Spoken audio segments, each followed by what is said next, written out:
Welcome to Business Women Australia's radio show. I'm Sally Barker. Each week I'll be talking with a leading member of BWA. These inspiring business leaders are very generous in sharing their stories, insights and expertise. Joining me on the show today is Marie Richardson from BWC World, proud station sponsor. Good morning, Marie. Good morning. Now, you've spent 30 years making people wealthy, but now you've turned your focus to making people financially healthy. Is that an accurate description? Yes, that comes very close to how we want to make it happen. Okay, so you've been in the financial services industry since the 80s and you're known as the money witch.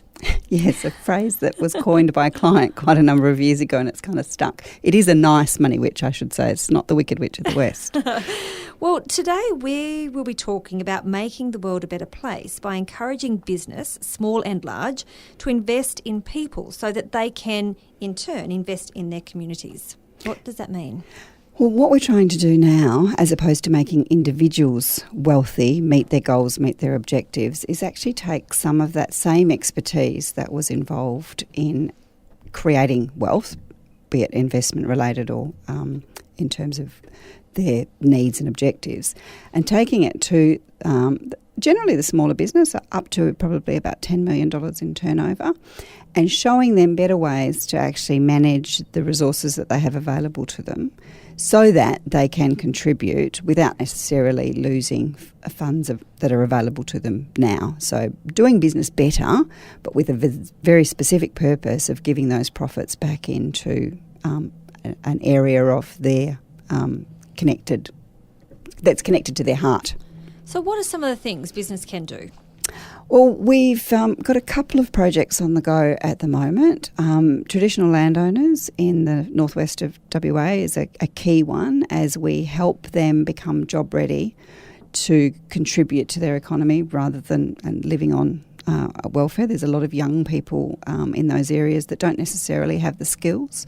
So we're helping businesses actually to develop those individuals, not just in the actual workplace environment, but with things like financial literacy to actually teach them how to manage money, teach them how to build and create wealth for themselves and for people around them, and give them life skills. Why is it important for people in these areas to have financial literacy? I think the thing that I've seen the most over years in working in a financial planning business or working in my financial planning business is the number of clients that have said to me after 2 or 3 years, I wish I'd come to see you 10 years ago. I didn't understand what I didn't know. And so my passion now is making sure that people know the right questions to ask, the right people to ask the right questions of, and understanding enough about what their own particular position is. And some people want to die with $1 in their pocket. Other people want to accumulate a lot of wealth. The question is still why? Why do you want to die with $1 in your pocket, and why, or the last dollar in your pocket, and why do you want to accumulate? What's the purpose behind that accumulation?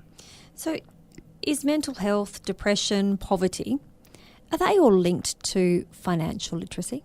Yeah, the core philosophy behind BWC World is because we can make the world a better place, because we choose to do that. And breaking free from some of those areas is where we want to go. So channeling mental health and teaching people about where to go and how to access the programs that are available to them if there is a mental health issue. Poverty runs with the money system as well. So it's, again, financially healthy as well as mentally healthy will make the world a better place. What services are available for people who are in a bit of a trouble in this area? We're not talking about financial counselling. I should just make that clear. We're not talking about necessarily taking an individual who's got themselves into a mountain of debt. What we're trying to do is create businesses that will be encouraged to employ more people, which will break the cycle of unemployment on that kind of level. But, sometimes we do it. I'm doing some seminars in the Northwest on just exactly that. How, if you've got yourself into this sort of problem, these are the 3 key things to decide how you manage, how you run your day-to-day expenses, how you run your bills or rent, electricity, water, whatever you have to pay, and how you handle indulgences. And that's a key thing that the Money Witch came out of. The clients used to say, we better ring the Money Witch and see if we're allowed to have that. And I've been asked questions like, can I do the landscaping in my back garden, to can we afford a new car? And one particular client said in 20 years, they're now at the point where they don't ask anymore because they know how much they've got to spend on a month-to-month basis, and they save themselves and what have you. And their kids are clients and their kids' are clients, which is really quite a fun thing to kind of watch that 3 generations of family who are listening to the principles. And we just had a call the other day from someone who's in her early 20s who wants to actually come and start now, which is just going to be amazing for me, because when I started, our clients were in their 50s and 60s, and then they moved to 30s and 40s, and now to have a 20-something-year-old want to manage themselves and learn the principles really early is a great piece. I do think we should teach them from 6 to 8, to be fair, but that's before they get the habits of spend. But yeah, they're really excited about what that can do and how those people will then give back, because they'll be financially free a lot earlier. So let's talk about, how do we encourage business to then invest in people? Well, I think one of the things to do is give them better structures. So a lot of businesses have a lot of tools within their business that they don't necessarily know how to use. And one of the things that we did recently with someone was say, you're actually touching this 5 times. You really only need to touch it once. And if you do this at the beginning, all of a sudden you've got all this information. And one guy said to me, I don't believe what you've done in 3 months. He said, I've been trying to get something like this happening and asking. But again, he was asking the wrong people. He was asking someone at a much lower pay scale because that's all he thought he could afford. And by paying, not paying me because my time in that particular case is volunteer, but by asking a different question of a different style of person, all of a sudden they have systems that are much more robust. We're checking things, we're finding things that don't need to be paid, and all of that money, in his view, is being earmarked to the next 1 or 2 employees. So the more money we save using the systems that are already in place, we haven't had to buy a single piece of software or a single piece of equipment, we've just had to make the existing ones work harder for their money. And I've often said, let's make things work harder so that you don't have to. Yes, that's good advice. Let's talk about some of the big mining companies and their Indigenous employment programs. How is that a great way of them giving to the people to give back to the community? I did see something the other day that said, please don't be a white male, because that's the actual discrimination process, because you can't get in unless you're a female or an Aboriginal or Indigenous, I should say, not Aboriginal. And it's kind of true, but there's a redress of balance in terms of that. So a lot of the mining leases, you'll see evidence in the paper, BHP, Mineral Resources, Sheffield and a couple of others, to be granted their lease to mine the particular area, they are required to have traditional owners on board. So I alluded to that a little bit earlier. And there aren't thousands and thousands of job-ready Indigenous people, particularly on the specific sectors. So Perth, we know, is the Noongar region.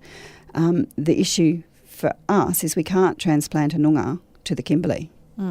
While the Noongars might have had better education, better propositions than the people perhaps in Derby or Broome, but we're looking, and the programs are built around people from the particular tribe and the particular area where the resource is actually coming from, and those royalties are going back to the corporations.